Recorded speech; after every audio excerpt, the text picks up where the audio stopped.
Saya lanjutkan untuk Mas Uceng, kesempatan menyampaikan poin kedua Mas Uceng terkait dengan RUU perampasan aset ini. Iya, saya lanjutkan sedikit ya. Jadi saya kira dalam konteks kewenangan presiden yang sangat besar dalam proses legislasi, apa yang dikatakan Pak Mahfud tidak sepenuhnya benar. Karena Pak Mahfud seakan-akan menggantungkan proses ini semua hanya ke DPR. Padahal sebenarnya, seperti yang saya sampaikan tadi, presiden itu punya kekuasaan yang sangat besar dalam proses legislasi, bahkan dikasih kartu pengaman.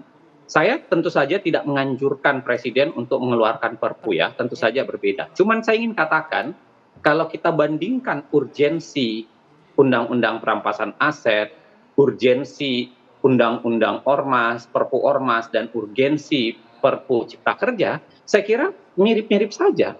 Jadi kalau presiden memang mengeluarkan perpu untuk ormas di tahun 2017, lalu kemudian perpu cipta kerja baru saja di tahun 2023, apa alasan kenapa kemudian tidak menggunakannya di 2023 untuk perampasan aset, lalu kenapa kemudian menggantungkannya kepada partai?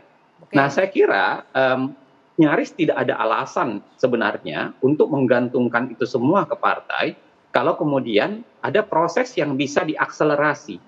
Kalau bukan proses untuk memperkuat lawong yang namanya partai-partai juga 82% pendukung presiden kan berada di bawah koalisi presiden. Kalau presiden menggunakannya itu pasti bisa, apalagi kalau menggunakan kewenangan luar biasanya dalam artian perpu. Baik, saya tangkap poinnya. Saya mau ke Mas Rerangkuti. Mungkin nggak ini solusinya perpu saja. Ini juga melihat keseriusan pemerintah di sini. Kalau kita lihat sekarang kondisinya draft naskah akademik ini 3 lembaga belum menyetujuinya, Kementerian Keuangan, Kapolri, dan Jaksa Agung. Pertama saya kurang setuju dengan perpu ya. Karena menurut saya lebih bagus membahas dalam bentuk undang-undang supaya lebih utuh ketimbang presiden mengeluarkan perpu. Yang itu hanya bagian-bagian tertentu saja dari keseluruhan ide tentang perampasan aset ini dimasukkan gitu. Itu pertama. Yang kedua, itu betul. Pak Mahfud mestinya juga cek dulu dong ke dalam. Jangan lempar langsung keluar gitu loh. Buat keributan seolah-olah di dalam nggak ada masalah. Karena itu maksud saya. Itu karena di dalam pemerintah sendiri. Karena sebagaimana disebut di beberapa tempat, setidaknya seperti yang Anda sebutkan tadi, ada 3 kok lembaga di institusi pemerintah yang belum tanda tangan naskah ini gitu ya. Kepolisian, kejaksaan, dan juga bahkan Menteri Keuangan gitu. Lalu kalau 3 lembaga ini tidak tanda tangan pada draft, ya nggak mungkin dong dibahas oleh DPR juga. Artinya bukan salah DPR lah sepenuhnya. Itu gitu yang saya mau katakan. Jadi Pak Mahfud jangan juga cepat lempar persoalannya ada di luar, tapi juga tidak mengkoreksi seperti apa sebetulnya kejadiannya di bawah, di dalam gitu. Termasuk misalnya soal apakah Pak Presiden tidak melakukan lobby politik keras? Atau undang-undang Omnibus Law yang penuh dengan penolakan.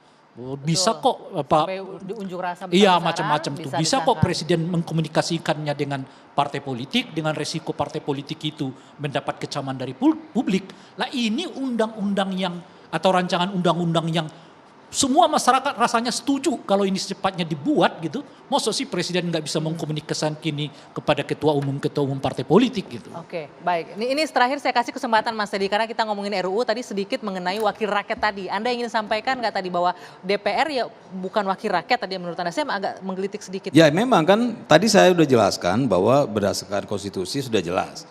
Berdasarkan sejarah sudah jelas bahwa wakil rakyat itu ada partai politik. Dan di fraksi pun, di DPR pun fraksi namanya fraksi partai politik.